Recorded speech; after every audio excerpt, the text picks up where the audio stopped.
Alright, we're recording for Chapter 12 of Star Trek 6, The Undiscovered Country.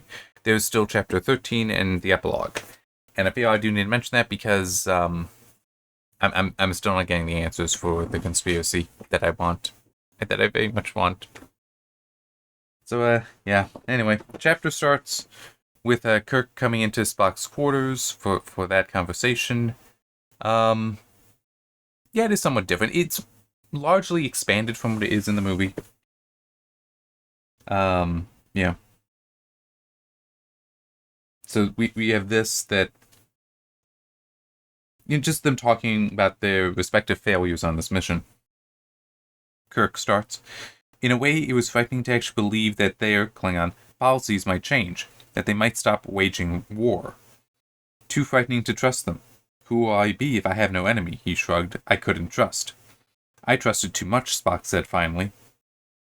I was prejudiced by her, Valeos' achievements. As a Vulcan, I wished her to be my successor. I took great pride in her. So, yeah, I mean, because it does acknowledge he had never considered her as who could possibly have been the conspirator on board. And also the whole, he put her in charge of the search, which that could be a bad idea. It also could be fine because, I mean, technically it puts her in a good position to hide stuff, but also puts her in a position that she's directing everything. So the buck stops with her essentially. So it's like it actually kind of makes it harder for her to do various other things as well. I mean, so anyway, I believe. Hang on. Yes, so this is Spock still talking. Perhaps you were right that the answer lies somewhere in between logic and emotion. I'm frightened to discover that logic, untempered by compassion, can be used so cold-bloodedly to justify war. He hesitated. I had never experienced betrayal. Certainly I never expected to experience it at the hands of a Vulcan. I had been disturbed to see what I deemed prejudice among the crew. Now I see my own prejudice as well. And, I mean, it's, these are healthy, good things for him to consider. Also just trying to think, because I had a half-formed thought about the whole logic being used to justify cold-blooded acts to lead to war, and it's...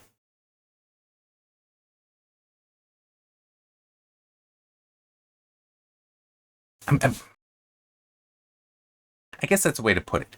It might be valid logic, but it's unsound. Valid in that, yes, I see how you can construct the if-then-else kind of format there, but it's unsound because it's based on things that are faulty.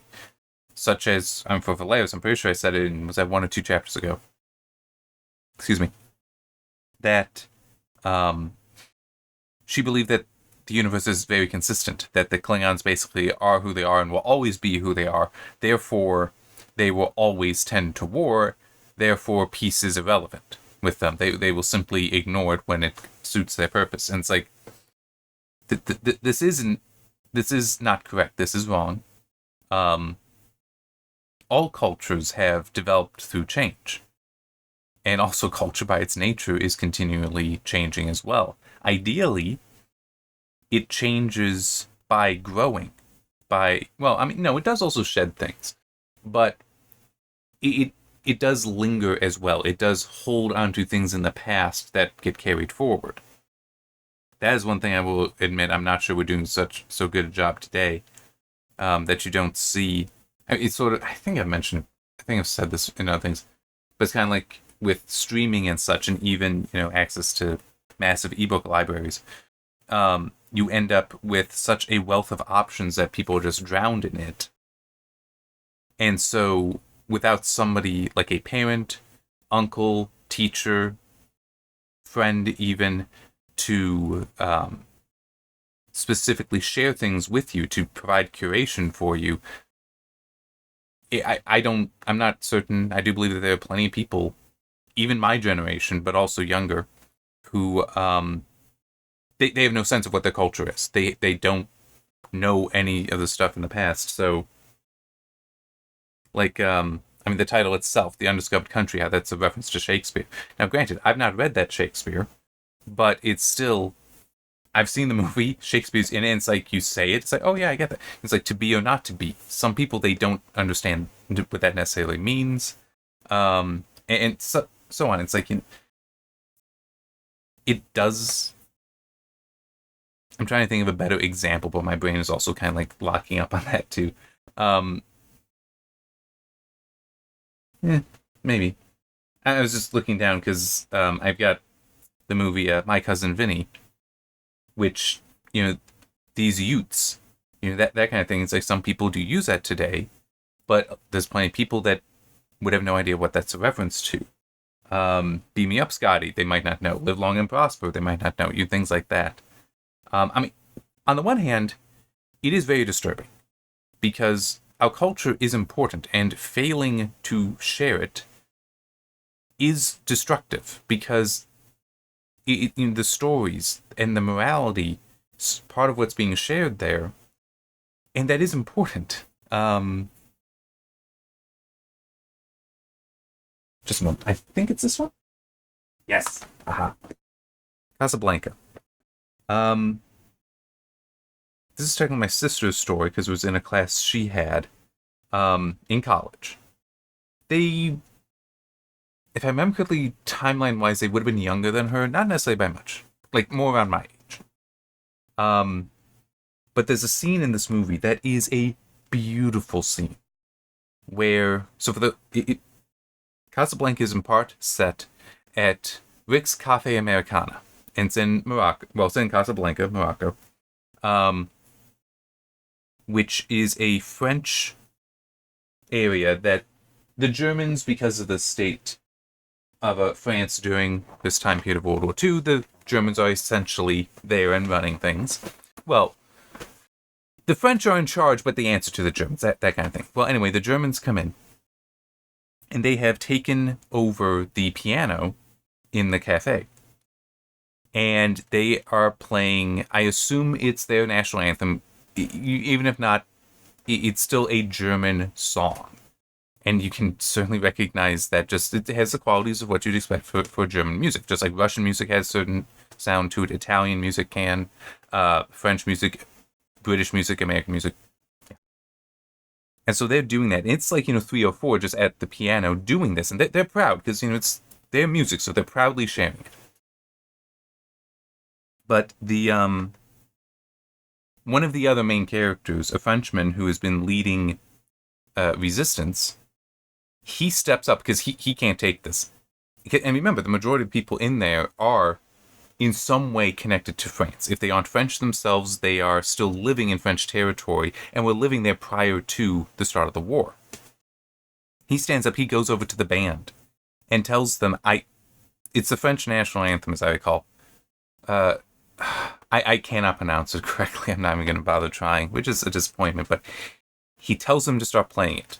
They initially hesitate, but then they look over at Humphrey Bogart, Rick, because it's his cafe, and he just nods like, go ahead. They start playing it. And the dude starts singing as well. There's a girl who works at the cafe as well who has her guitar, and she starts playing it as well and is singing. And soon the entire cafe, actually everyone is standing up, singing the French national anthem, drowning out the Germans, who slowly, one by one, stop. They give up. It's a very powerful moment here, because it is showing that, yes, the French will stand up and will oppose the Germans who are oppressing them. Amazing scene. Wonderful scene. My sister's in a class. No one got it.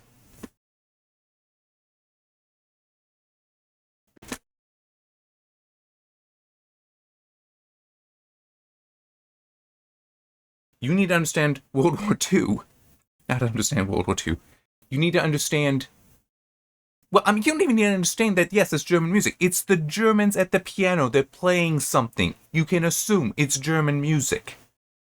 The dude is French. He starts playing... He asks for something else to be played. They're in, French Casablanca. And they all join... You can tell. German, France. And also the Germans, they took the piano. And so now it's like, everyone is... It's pretty obvious what's going on, but still people not understanding.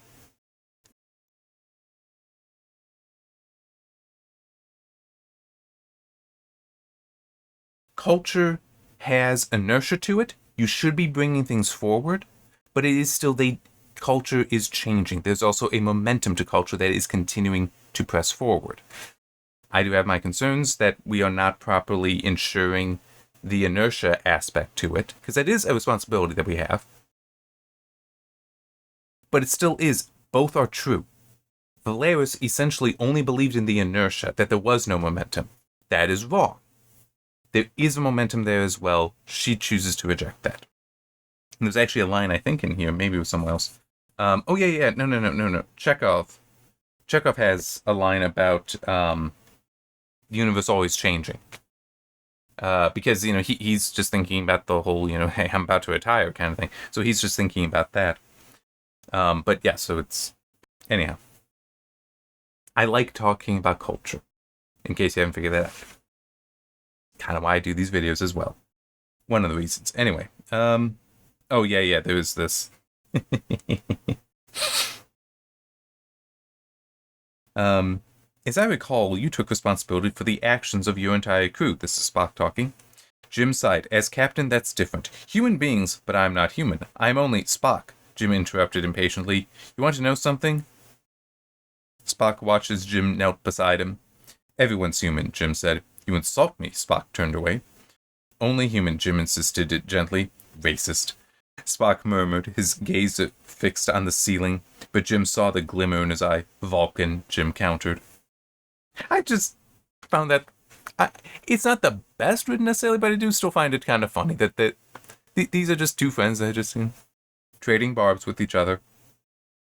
There's also just a little bit of humor to me, at least with the whole Spock calling Kirk racist, and it's like, some people that throw around that word that's lost meaning, such that people just call that at each other as in jest because it's lost meaning, which is disturbing.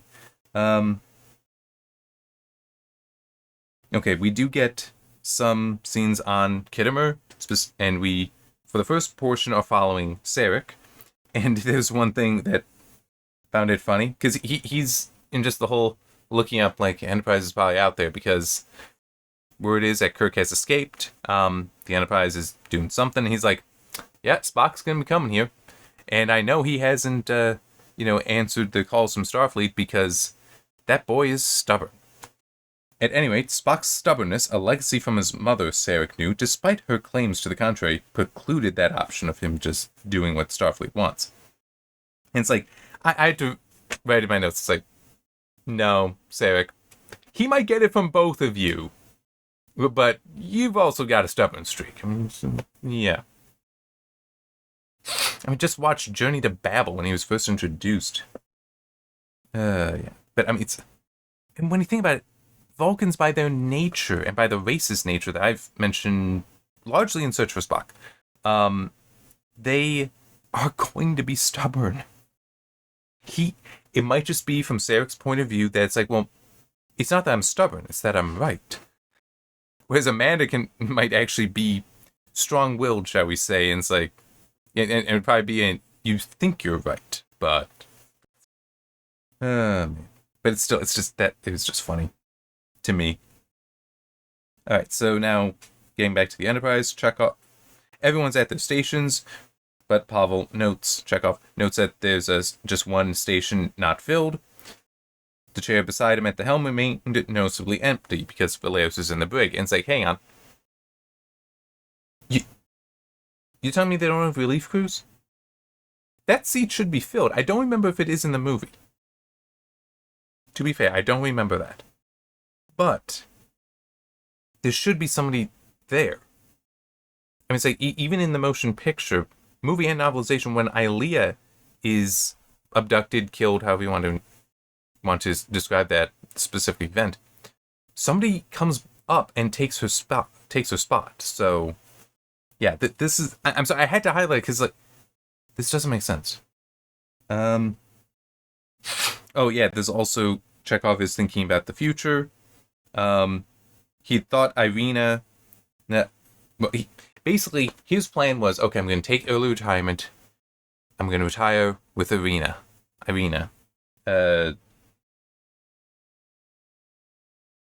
I'm not even going to bother trying with her last name. It's not too important. She's from the episode of The Way to Eden. And it was, like, he went Starfleet. Well, no, she was in Starfleet Academy. She left and went hippie, and he stayed in Starfleet. And definite contention there. And for a while now, they've been maintaining a relationship. And he was thinking, when I retire, gonna go back to Earth, back to her. That'll be my life. Should have talked that over with her.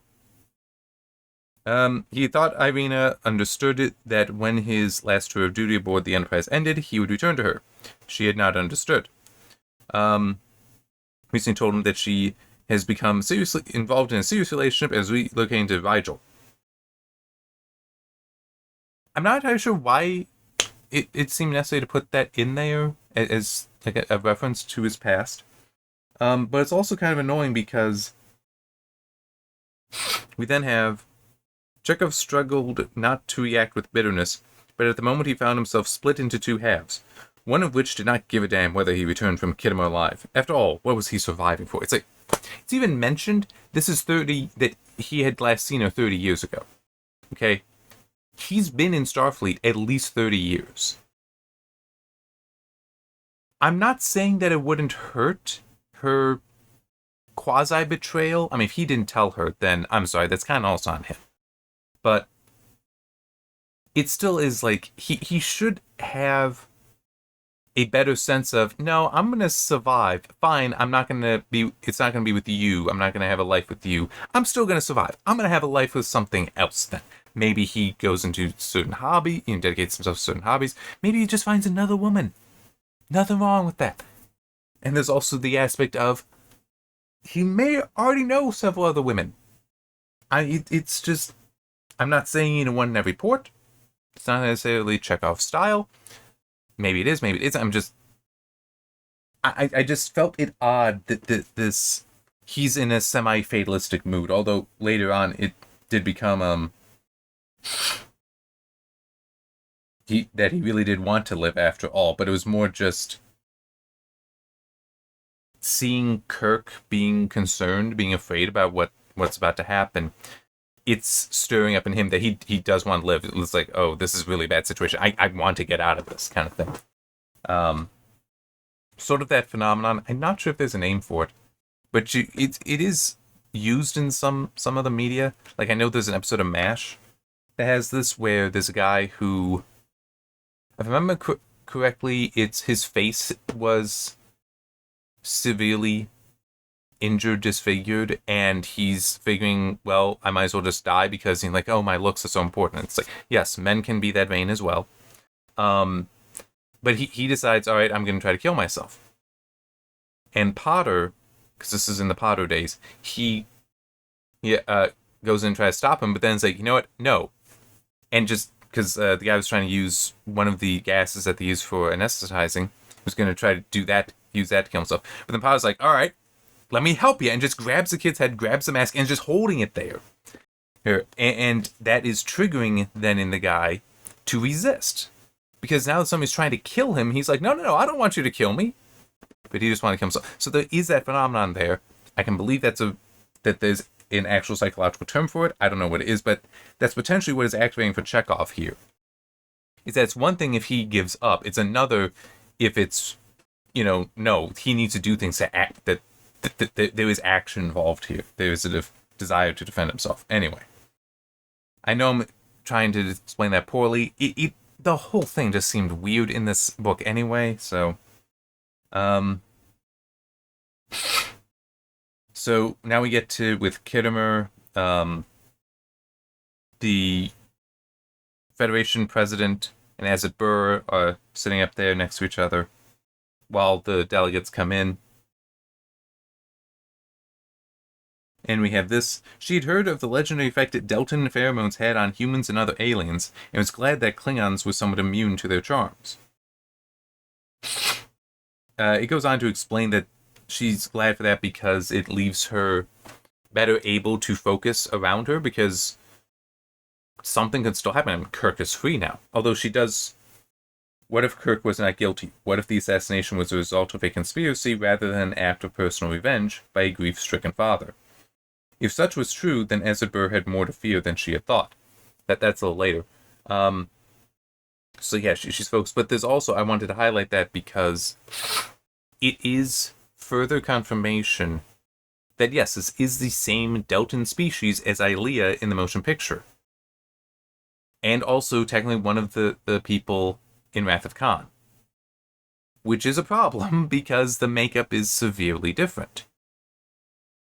And it's not quite, I don't think it's quite the same as the change in makeup for Klingons, because that went from low-budget TV show to higher-budget movie, and then ultimately TNG as well. So it's like, yeah. So you wouldn't expect much changes within the movies? Yes, it is still possible it's that. I think, though, it's also very possible that they may have wanted to undo some of the stuff with the Deltans. That the Deltans of Roddenberry's The Motion Picture are just weird, and we don't want to deal with them, but we don't want to give up a species. So it's like, yeah, we're just gonna. This is how they look now. Just moving on.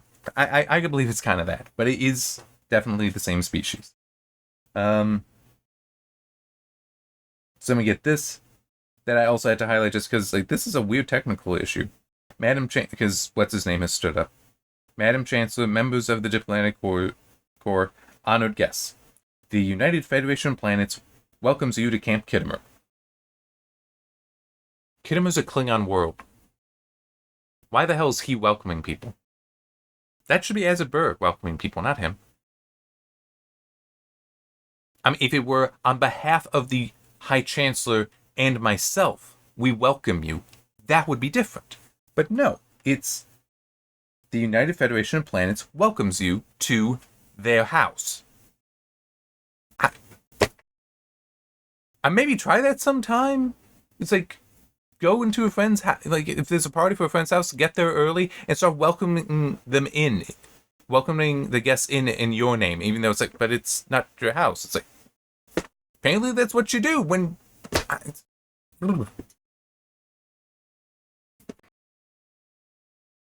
I don't know. I don't know. Alright, we then get Cartwright's point of view for a bit here, and how he is watching, and there's actually one thing, I didn't highlight it here. We'll see how it goes. But he's watching for a specific Klingon who managed to get a valise, so a briefcase kind of thing, in past security. Excuse me. Now in the movie, specifically the director's cut, we know it's actually a human disguised as a Klingon. But he's looking around for that, but it's also, he's having to hear these things that the president is saying about how, we need peace and all that. And with the line, let us redefine progress to mean that just because we can do a thing, it does not necessarily follow that we must do that thing. I mean, yeah, but what's it got to do with it? I mean, I get the whole feel. It's like, well, just because we can go to war and wipe that out doesn't mean we must do that. It's like, yeah, but you also can decide to have a peace conference. That doesn't mean you must do. I mean, it's like,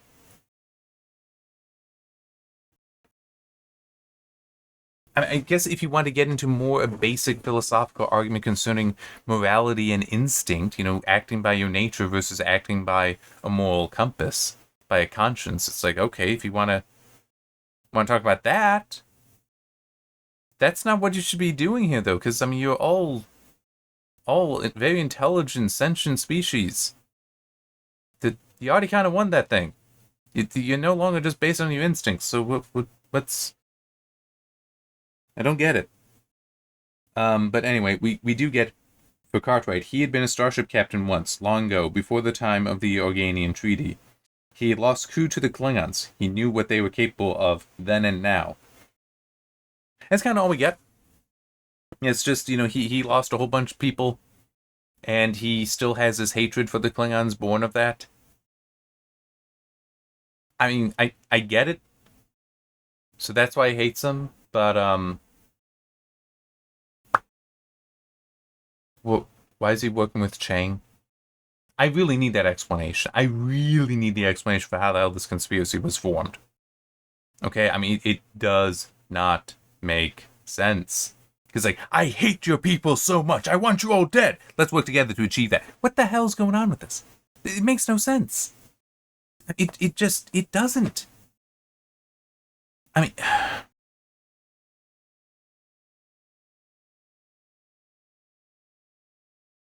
I'm just trying to think through. Okay, so that was more recent. Themis was more recent than Praxis. So I'm just trying to think through. Could it have been something like Spock was sent to meet Gorka, and what if Cartwright was also sent as in a different way and made contact with Chang? Maybe something. I don't know. In theory, we got the next chapter to explain it. But right now, there is no explanation, and it is a problem. It is a very significant problem. And it will determine for me whether or not this will be a straight recommend, a 3, which, even if it is, won't be necessarily that strong, but it would still be in that, or a 2, where it's like, yeah, it's got problems. And right now, because I am predicting it is going to be a 2 because it has the opportunity. It has the opportunity to redeem itself. But right now, that is such a significant question. It is enough to bring me down to saying I still recommend it, but it's got problems. It's a weak recommendation. Anyway, what's the next thing? Alright, okay, so now we're back to the Enterprise. They've more or less kind of sort of arrived at Kittimer, which they also did have. Where was that? Okay, it must have been after this. Because you do get a confused order at one point. It must be a little bit after this, where Kirk tells Chekhov, thrusters only, 1/4 impulse. It's like, impulse and thrusters are actually different mechanisms on the ship. So, yeah. There's thrusters, there's impulse, and then there's warp. Thrusters, I don't actually remember what the speed is supposed to be for those. But impulse is 1/2 the speed of light. I think that there are times that it does say like Voyager was capable of actually 0.6 c, 0.6 the speed of light. That would be iffy to degree, because by and large, 1/2 the speed of light is when you start entering relativistic speeds. So going to 0.6 is actually potentially you're getting into weird stuff happening, but in any case, it still is like impulse and thrusters are different things, so that was technical error. It must be a little later in this, but anyhow, we get this. Because they arrive and it's like, looking around, what are we going to do? Too bad the solution wasn't as easy it had been before. The Romulans improved the design of the cloaking device by eradicating the minute spatial displacement that had once marked the unseen vessel's location, and had led to the loss of more than one warbird. So, this is interesting, that the Klingons are using a more advanced cloaking device, or at least have. At what point this happened, we don't know. In theory, it actually would have happened a while ago, and it's not just, oh, I'm aware that this bird of prey has that, because this is a top secret prototype. He has barely any knowledge on it. So it's more likely it's just in the decade or so since Final Frontier, this technological achievement has been made. And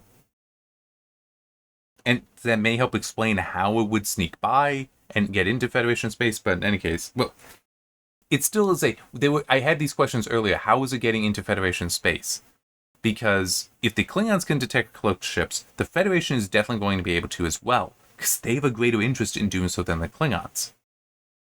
At least based on conventional Star Trek knowledge, because we do have the different references to the Enterprise. There was one of the previous 2 chapters ago, maybe it was last chapter, I think it was 2 ago, but also another reference in this that the Enterprise also has a cloaking device. But regardless, it's the Federation would be trying to monitor for this stuff, so yeah. But maybe this helps. But if they were trying to track cloaked ships, which they should be, then how did it achieve its attacks deep within Federation space at Kudau and Themis and potentially some other places? It's...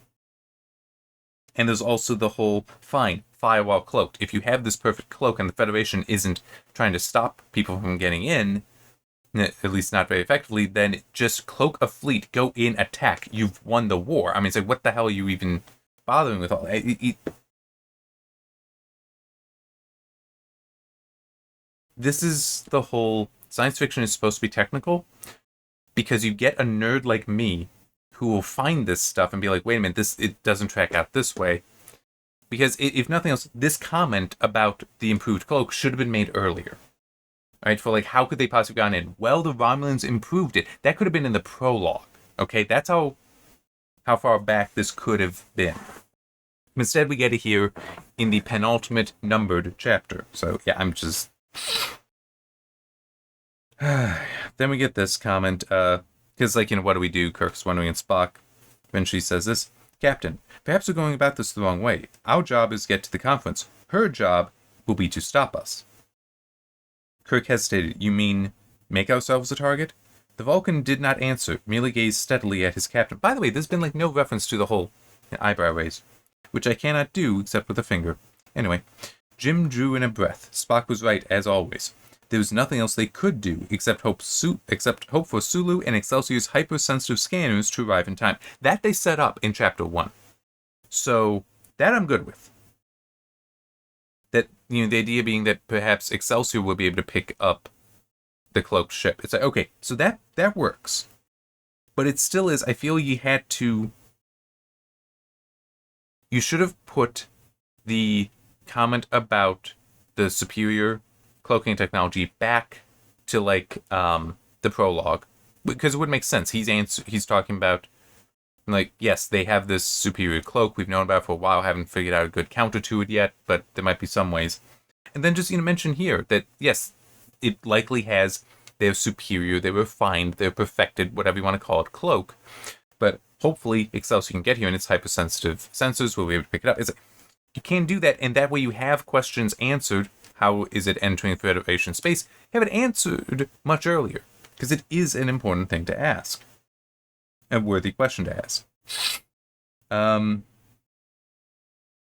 They do get attacked. And it is also, I do just want to add that it's not so much making the Enterprise a target. It is our purpose is the conference. We don't care about the ship itself. I mean, yes, it is around, that's a problem, but it doesn't matter if we find it or not. What matters is we get to the conference and can stop the assassination. That is their goal. Its goal is to stop us. So if we just keep going, we know it's going to come to us. That's kind of more so it than make ourselves a target. It's like, you are the target. It's regardless of you making yourself one or not. So they've been attacked. And we have this. He could do nothing, Kirk, but he had to find a way to buy some time, to give Excelsior a chance to show. Scotty, there's a little bit more here, but Scotty, reverse engines, all astern, 1/2 impulse power. Back off. And hang on, sorry. Mr. Chekhov, take us forward. Thrusters only, 1/2 impulse power. Impulse is not thrusters, it's a different system, so anyhow. But, so he's doing the whole back off thing, and he's doing that. In the movie, it always seemed like it was a reflex from him. He was just doing that, and then Chang, we do get Chang here, wondering why he did this, and does give him pause. Well, now it's specifically because he wants to buy time for Excelsior to arrive. Because he sees it as that's the ace in the hole. Well, hopefully an ace.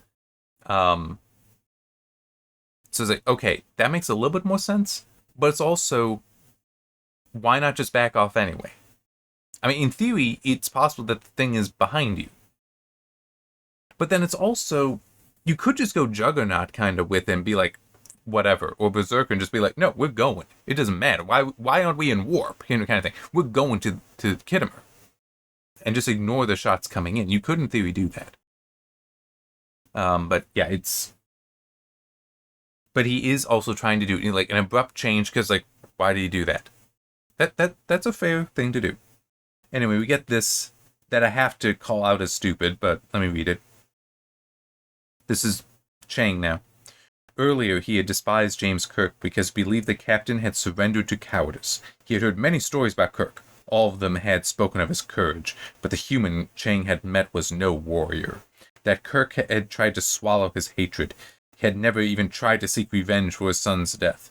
The Klingon would have avenged a kinsman's death at any price. Failure to do so was the mark of a coward. Chang had hated Kirk for that failure, and for his dishonesty during the dinner aboard Enterprise. Better for Kirk to state his hatred openly than hide behind false diplomacy. Now Chang felt a grudging admiration. Enterprise could have lingered, cloaked and cowardly, but she arrived facing death openly as a true warrior would. As I mentioned earlier, we do get the reference. Enterprise has a cloaking device. But that Kirk had tried to swallow his hatred, had never even tried to seek revenge for his son's death. Against who? Tell me, Chang, who is it that he would seek revenge against? Well, the Klingon who killed him. It's like, okay, well, that one... Okay. Well, the ones on the Genesis planet who actually did it are dead. Right? Not necessarily by him directly, but still by him. They were ordered to do it by Krug. Yes, Krug. Krug ordered it. He's responsible. Okay, what happened to Krug? Kirk killed him. So, in other words, Kirk already has his revenge. He's had it the whole freaking time. You have never known him to not have had his revenge. He continues to have a hatred for Klingons because of it. It's like, okay, but it's like, you're a coward for not trying to avenge your son's death. I did avenge it. What more do you want? Do I need to have a vendetta out against your entire species? Is that really what you want? Is that what you think is appropriate? I don't think that's how even Klingons see it. Right? It's not hey, a member of your house killed somebody from my house. I'm going to wipe out your entire house. That's not how that works. They'd kill just the one dude. That's all they'd need to do. They don't need to kill the entire house. Unless it's, like, really bad. But, I mean, and even then, I mean, it's like, with what Chang is going to, it could even be then shouldn't you have, like, if one Klingon kills another, that other Klingon, well, the family of the other Klingon needs to wipe out your entire species' success? I mean, what the hell are you talking about, Chang? This is nonsense. What the hell was this last highlight? Oh, yeah.